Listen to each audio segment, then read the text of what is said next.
दोस्तों नमस्कार। आज वर्ल्ड के अंदर ऐसी सिचुएशन आ गई है कि रशिया यूक्रेन वार चल रहा है एक तरफ से, दूसरी तरफ ईरान को यूएस ने पूरी तरह से घेर लिया है और घेरने के बाद वो सोच रहा है कि मैंने ईरान को खाना पानी बंद कर दिया है। लेकिन ईरान कह रहा है मुझे कोई फर्क नहीं पड़ता, क्योंकि जितने भी शिप पास होते हैं हॉर्मुज से, ईरान ने उससे पैसा चार्ज करना शुरू कर दिया।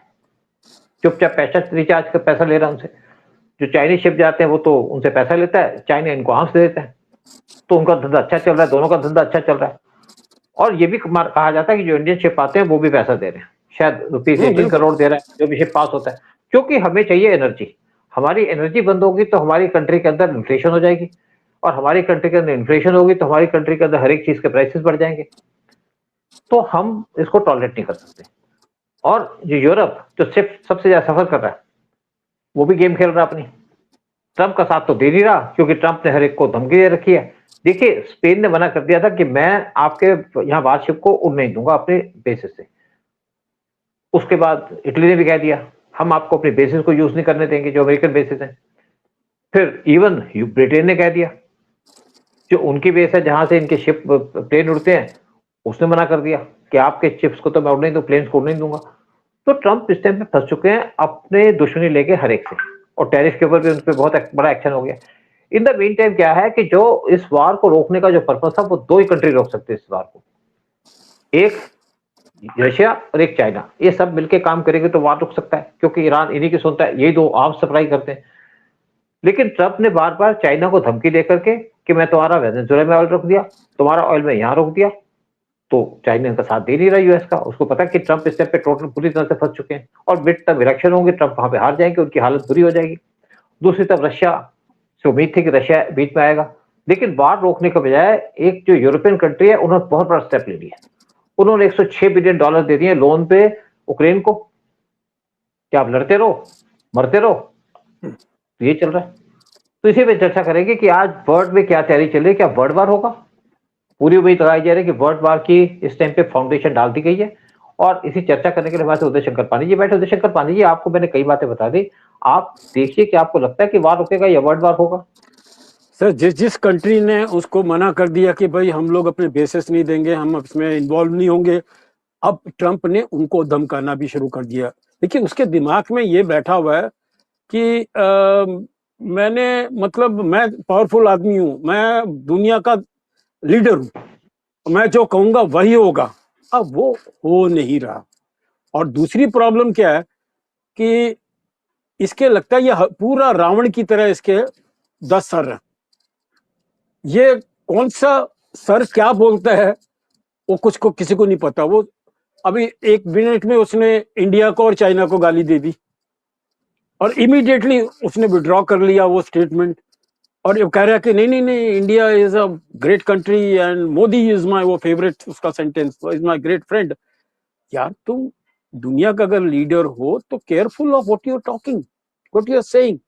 मैंने खुद ही बोलते हो, खुद ही कॉन्ट्रडिक्ट करना शुरू कर देते हो, खुद ही पाकिस्तान को गालियां देते हो, फिर खुद ही उनको गोदी पे बिठा लेते हो। तो ये कुछ मेरी, हालांकि सर मैं बताऊं, if you ask me to choose between America and Iran, I will choose America. कम से कम वो जो काम कर रहा है वो दुनिया के हित में कर रहा है।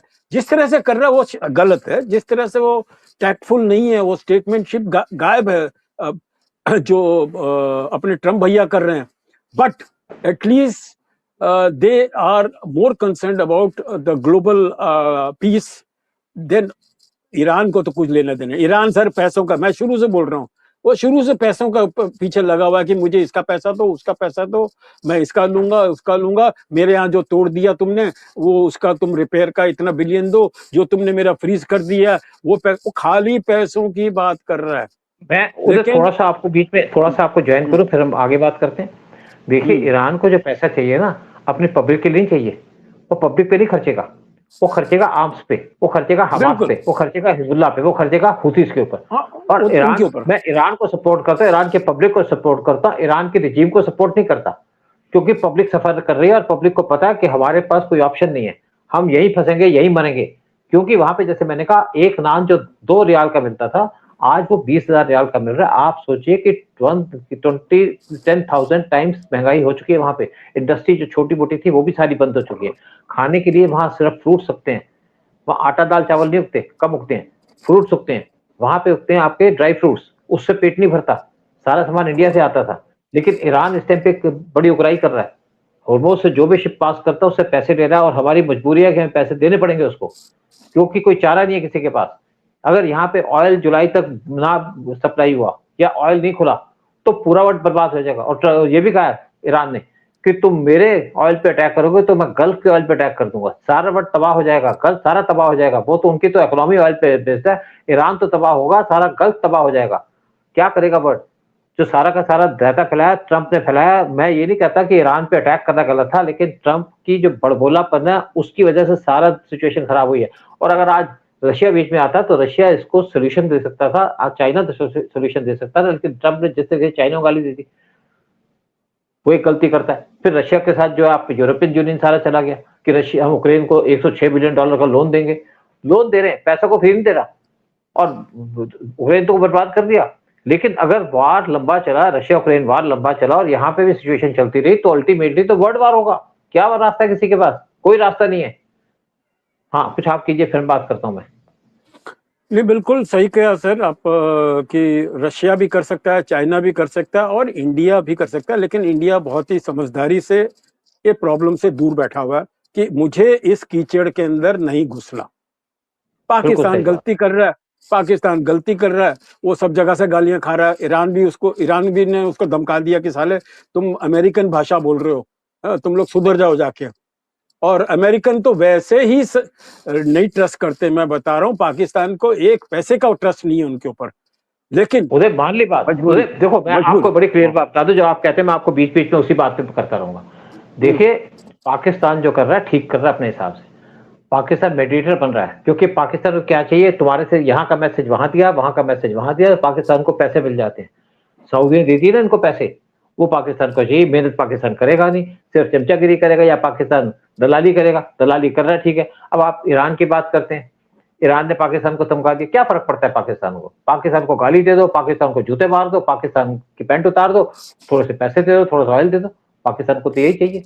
हाँ, नहीं बिल्कुल सही है सर, लेकिन मुझे अभी इस time it is becoming more of a ego issue. I am telling you, ये जरूर ये है कि भाई अमेरिका का पलड़ा बहुत भारी है in terms of arms and वो पाक, ये इनकी जो इनका मिनिस्ट्री ऑफ इंफॉर्मेशन वगैरह, ये और जो ये अपना ईरान वाले हैं, वो झूठ को सच की तरह बड़ी अच्छी तरह से पेश कर रहे हैं। वो दुनिया को बुद्धू बना रहे हैं जाके। और अमेरिका डेफिनेटली, अभी इजराइल रुका हुआ है। अभी इजराइल कहता है जी हमें अमेरिका बोलेगा तो हम ठोकना शुरू करें ईरान को, तो उसने अभी भी रोका हुआ है इनको, इजराइल को पीछे रखा हुआ है। एंड उधर देखो, हाँ हाँ देखो, उधर इजराइल का जो मेन इशू है लेबनान का है। वहां पे 10 दिन का उन्होंने हाल्ट कर दिया कि सीज फायर हो गया। उसके बाद इजराइल दोबारा से लेबनान पे अटैक करना शुरू कर दिया। देखो, मेन बात है कि इजराइल ने तो ठोक दिया ईरान को, क्या फर्क पड़ा? आपने उनकी टॉप लीडरशिप को हटा दिया, क्या फर्क पड़ा? क्या वहां पे रिजीम चेंज हो गई? रिजीम चेंज होगी नहीं। अब तो यूएस ने मान लिया कि ईरान में रिजीम चेंज करना इम्पॉसिबल है। और बिठाई किसने थी रिजीम? ये रिजीम बिठाई थी 1979 में यूएस ने, राजा को हटा करके। तो गलती तो यूएस ने की है, भुगत भी यूएस रहा है। और ट्रंप ने तो बड़ा सत्यानाश कर दिया। जो छोटा मोटा काम था बचा था वो ट्रंप ने सत्यानाश कर दिया। ट्रंप की इंटेलिजेंस फेल हो गई यहाँ पे। इनको सीआईए ने बताया नहीं कि आप यहाँ पे रिजीम चेंज नहीं कर सकते। और यहाँ पे ट्रंप ने तो स्टेटमेंट दे दी थी कि आप यहाँ पे लोगों को मारोगे तो मैं आ जाऊंगा, तो आप तो आए नहीं। हजारों लोग मार दिए, तब भी आप बीच में नहीं आए। आपकी तो क्रेडिबिलिटी खत्म हो गई। तो ट्रंप क्या क्रेडिबिलिटी खत्म हो चुकी है। ट्रंप जो बात करता है उस पर कोई भरोसा नहीं करता। और ट्रंप ने जिस तरीके से रशिया और यूएस और चाइना को धमकाया बार बार, उससे उसकी भी हालत खराब हो गई। अब वो कोई साथ नहीं देना चाहता। जिस तरीके से यूरोप को नाराज किया, यूरोप इसका साथ नहीं दे रहा। और यूरोप एक बहुत बड़ी गलती कर गया कि आप यूक्रेन का जो वार है रशिया के साथ, उसको बढ़ा रहे हैं, आगे बढ़ा रहे हैं। उससे क्या है कि वर्ल्ड वार की तैयारी चल रही है इस टाइम पे। पूरा वर्ल्ड इस टाइम पे खतरे पे। अगर देखिए, अगर यहाँ पे ऑयल बाहर ना निकला और वहां पे रशिया यूक्रेन वार चलता रहा तो छोटी छोटी कंट्री तो बर्बाद हो जाएगी। पाकिस्तान बर्बाद हो जाएगा। चलो पाकिस्तान तो गया है तो टेररिस्ट काम करते हैं, लेकिन बाकी जो छोटी छोटी कंट्री है वो भी बर्बाद हो जाएगी, चाहे बांग्लादेश हो, चाहे नेपाल हो, चाहे बाकी कंट्री, चाहे बाकी आपके मालदीव्स हो, तो ये तो वैसे खत्म हो जाएंगी। तो अल्टीमेटली गुस्सा किस पे निकलेगा? अल्टीमेटली तो वार ही होगा ना। और क्या सिचुएशन बन रही है यहाँ पे, जो पूरे वर्ल्ड में सिचुएशन बन रही है, वर्ल्ड वार की सिचुएशन बन रही है, उसका जो मेन जो मालिक है वर्ल्ड वार कराने का, वो है आपका European countries. European countries responsible हैं जो रशिया यूक्रेन वार चल रहा है, क्योंकि ये यूक्रेन को मिलाना चाहते थे अपने नाटो के अंदर, और नाटो में मिलने से जो इनकी मिसाइल थी वो लग जाती है रशिया के बॉर्डर पे, रशिया परमिट हो करेगा नहीं। अब आप, मैं बता दूं, हम तो छोटी कंट्री है कंपैरेटिव, कब पावरफुल है, जब यूएस ने अपनी बेस बनाने की कोशिश की ट्रिंकोमाली आइलैंड पे जो आपके श्रीलंका के अंदर है, तो इंडिया ने एलटीटी खड़ी कर दी कि हमारे पास अगर यूएस की बेस होगी तो हमें खतरा रहेगा हमेशा के लिए। और इसी तरीके से जो बांग्लादेश के अंदर उनके जो सेंट मार्टिन आइलैंड है, वहां पे बेस बनाने की कोशिश की यूएस ने, और जब वहां की पीएम ने वहां से तख्ता पलट दिया, आपने वेनेजुएला के प्रेसिडेंट को उठा लिया, आपने गुंडागर्दी कर दिया। आपको लगा हर एक जगह जहां बांग्लादेश बैठा है यहाँ पे हर एक जगह वेनेजुएला है, लेकिन ईरान तो वो नहीं निकला। वहां पे आपकी पॉलिसी फेल हो गई, आपके प्रोग्राम फेल हो गए। आपके पास इतनी बड़ी आर्मी है, आपके पास 11 आपके एयरक्राफ्ट कैरियर्स हैं, चाइना के पास 3 एयरक्राफ्ट कैरियर है, इंडिया के पास 2 हैं, किसी कंट्री के पास उसके मुकाबले के एयरक्राफ्ट कैरियर नहीं है। वो फेल हो गए। आप वहां से माइंड से हटा पा रहे, क्योंकि आपके साथ कोई नहीं है, आपके साथ खड़ा कोई नहीं है। साथ खड़ा हो जाएगा तब भी कुछ नहीं हो पाएगा। और ये आज क्या है, ये फ्यूचर के अंदर एक बहुत बड़ी प्रॉब्लम होने वाली है। इवन इस टाइम पे चाइना ने कहा है जो आपका ताइवान है उसकी आइलैंड के पास मैं यहाँ पे माइंस बिछा दूंगा, और वहां माइंस बिछ गई तो यूएस क्या करेगा, क्या करेगा वर्ल्ड? तो अब चाइना गुंडा करने लग गया है, जैसे आपका यूएस गुंडागर्दी करता था। तो यहाँ तो पूरे वर्ल्ड के अंदर हाहाकार मच जाएगा। अभी तो ट्रंप ने बोल दिया शूट एंड किल, ये एनी बोट और any ship trying to plant mines in Hormuz, उसको उड़ा दो। मैंने ये उनको उड़ा दो। तो अब अभी तक क्या कर रहे थे? अभी तक क्या कर रहा था ट्रम्प? पहले क्यों नहीं उड़ाए? अब इसका मतलब महीने से वो जो जहां बोर्ड आ रही थी वो कर रही थी, इनको कहा उड़ा दो, अब उड़ा दो। तो ट्रम्प पहले क्या कर रहे थे? ये टोटल फेलियर है यूएस का, टोटल फेलियर है सीआईए का, टोटल फेलियर है यूएस के डिफेंस फोर्सेस का। ये खिचड़ी चलती रहेगी and I think situation are going to be back to worse really.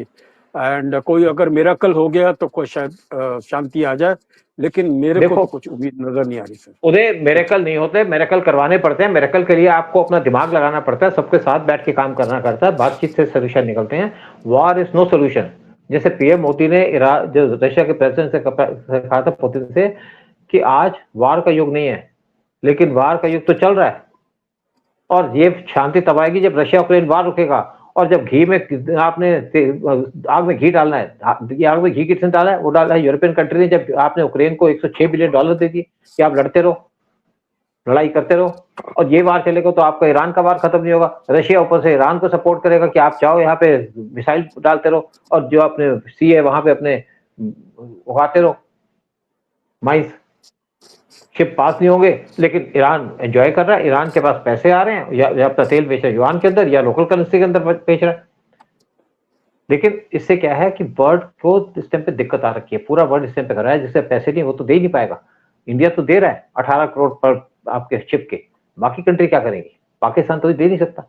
Pakistan को सऊदी ने कुछ पैसे दे दिए, लेकिन सऊदी का तेल कौन लेगा? यूएई का तेल कौन लेगा?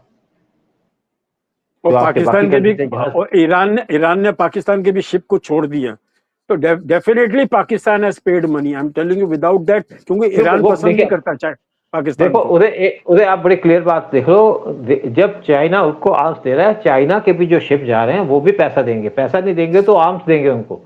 तो फ्री में आज कुछ बार्टर चलती है, फ्री कुछ नहीं चलता। इंडिया के शिप निकल रहे हैं, इंडिया ने अपने 7 जो वारशिप्स हैं, पहले 14 वारशिप खड़े थे वहां पे, 7 वारशिप और लगा दिए हैं और उसके आसपास, ताकि जो इंडियन शिप्स वहां से निकले जो तेल लेके हैं उनको प्रोटेक्शन दी जाए। हम अपनी प्रोटेक्शन कर सकते हैं, वर्ल्ड के हम लीडर नहीं है, हम विश गुरु हैं अपने कैपेबिलिटी की वजह से, लेकिन हम वर्ल्ड के लीडर नहीं है। वर्ल्ड का लीडर है इस टाइम पे यूएस, जिसने सारा का सारा रास्ता फैलाया, और वर्ल्ड को जो पूरे सपोर्ट करते हैं वो आपके यूरोपियन कंट्रीज हैं। उन्होंने जो आज गड़बड़ कर दी है कि आपने इस टाइम पे यूक्रेन को $106 बिलियन दे दिए कि लड़ो भैया, बड़े मियाँ लड़ते रहो, हम तुम्हारे पीछे हैं, तेल तुम्हारा भी खत्म होगा, तुम्हारे यहाँ भी गैस आनी बंद हो जाएगी।